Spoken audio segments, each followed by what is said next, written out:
Hi everyone, welcome to week 2. So this week we are going to be starting on our second writing project, which is the narrative argument. It's going to be a 3-page double-spaced essay reflecting on something that happened in your life and what you learned from it. I'm going to make a separate short video going over the assignment in more detail if you want that information.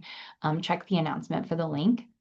And then I wanted to go over some of our other assignments. So our main assignment this week that's due is the Adichie Reading Notes. And so I've had a few questions about this.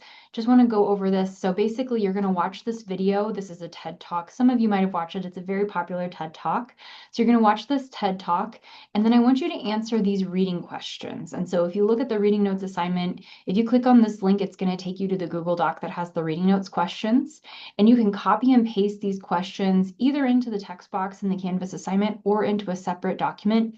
If you wanted to, I would even be okay with you making a document just for all of your reading notes and just kind of copying and pasting the questions over and over and answering them for each of the assignments and just resubmitting it each time. Whatever you want, as long as you answer these questions. And so basically, what I'm wanting you to look for is, how does the story begin and end? These are the types of places where students tend to have a lot of questions about, like, how should I begin my story, my narrative argument?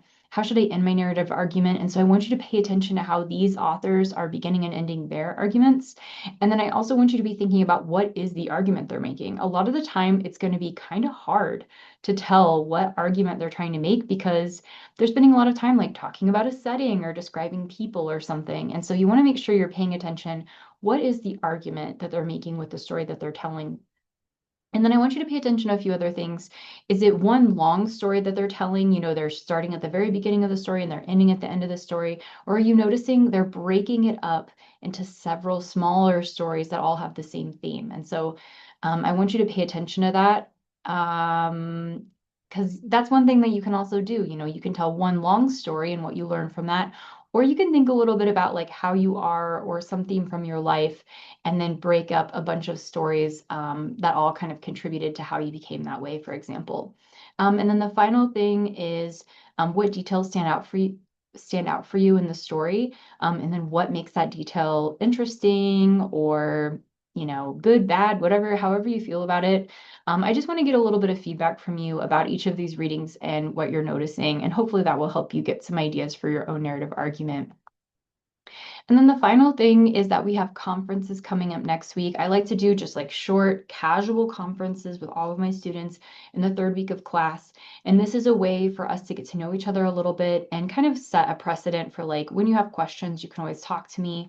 But it's also a good way for me to get you started talking about your narrative argument, see where you're at. And then if you have any questions about the class, you can ask.